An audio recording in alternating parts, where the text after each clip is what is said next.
Hi Tubies, here's Alexandra and welcome to the second part of how to play Lord of the Rings. In the last video we have talked about how to move your models and how to fight basic combats. In this segment we go over some more rules and we will start with the shooting. Well, here for example we have two different models that have shooting abilities. We have here still our Haldir with an elfish bow. And then we have still here our warrior of Rohan with a throwing spear. So, and we simply take a quick look into the rulebook, and there we see what kinds of bows have what kinds of range, what kinds of strength, and here how far they can move and be able to shoot. So, for example, here the elfish bow has 24 inches range and a strength of 3 and half in the movement. That means, basically, Haldir with his movement of 6 inches is only able to move 3 inches if he wants to shoot his bow. Very simple. On the other side, the throwing spear here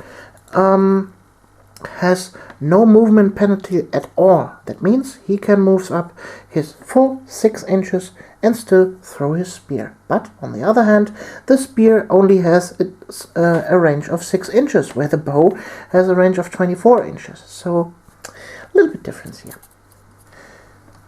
In order to shoot a weapon, you look at the ballistic skill of a model. Let's see here the warrior of Rohan. We have here, and he has a ballistic skill of 4+.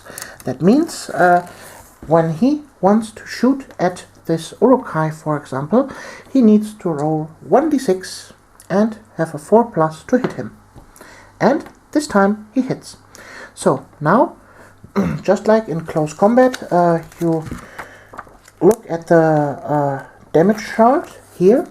Look the strength of the weapon. It's a throwing spear with strength 3.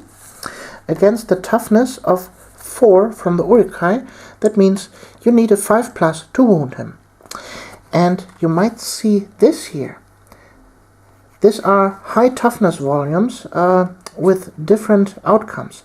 That means if you have strength 1 and you fight a model with a toughness of 6, you need a 6 followed by a 4 to wound him. Then if the opponent has a toughness of 7, you need a 6 followed by a 5, and so on. And if they have a toughness of 9, you can, with a strength of 1, not damage him at all. So, but back to the example here. So that means the warrior of Rohan needs to roll a 5 to wound this Uruk-hai. And yeah, he manages to wound him, and the Uruk-hai is dead.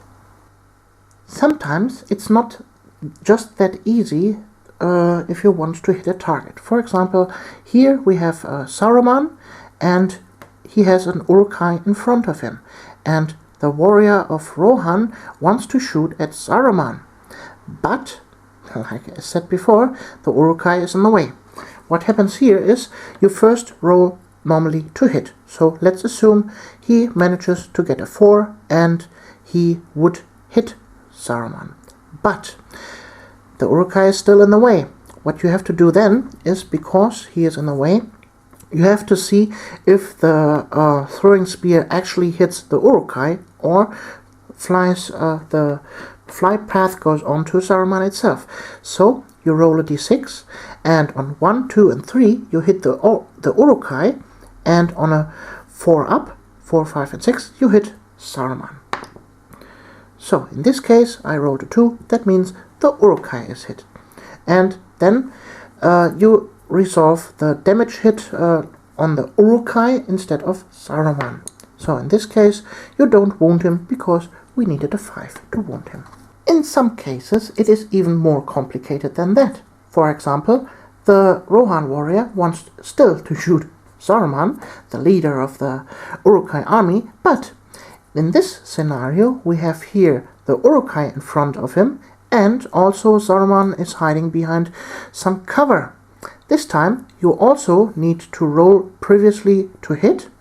Let's assume he hits, but then he has also to roll what he has wounded, or what he has hit actually.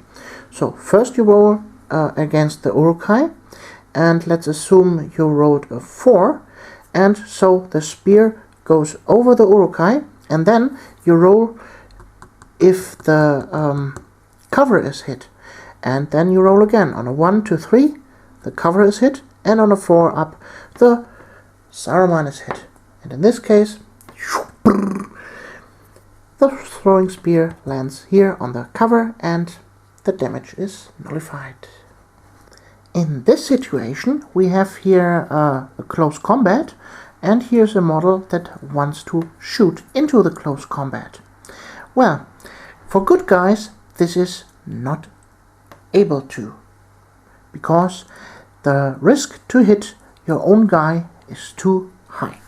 But let's assume this one would be exchanged against an Urukai crossbowman. Well, I know he has a pike, but let's just assume he has a crossbow. So the Urukai would be able to shoot into this combat. He simply rolls also to hit, and well, let's assume he would have hit, and then you have to determine which one he hits. Does he hit his own friendly guy or the opponent? And like before, 1, 2, and 3 will be your own guy, and 4 up will be the enemy. And in this case, he would have been hit the warrior of Minas Tirith. Well, in some cases it is even more complicated. Let's say the warrior of Minas Tirith is fighting 2 Urukai. In this case, you make the same thing. You roll to hit first, and let's assume the Urukai has hit with his crossbow. Then you also roll on a 1, 2, and 3.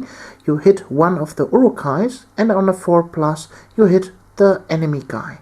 But if you hit your own guy, you automatically hit the one that is closest to the shooting source. So in this case, the crossbow Urukai would hit this one, not that.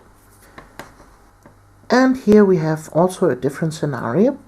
The warrior of Rohan still wants to shoot his spear at this Urukai, but in front of him is a friendly guy.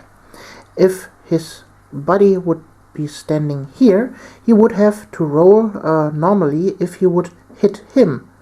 But if he touches the base, then it's absolutely safe for him. He can throw the spear without having trouble to harm him.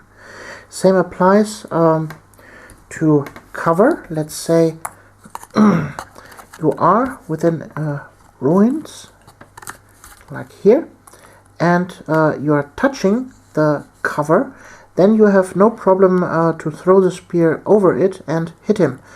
If you are here in cover, then the cover is actually in the way, so you have to roll if you hit the cover or not. Okay, tubies, that wraps up the video about shooting in Lord of the Rings. I hope you liked this little video, and we see us in the next one. Your Alexandra.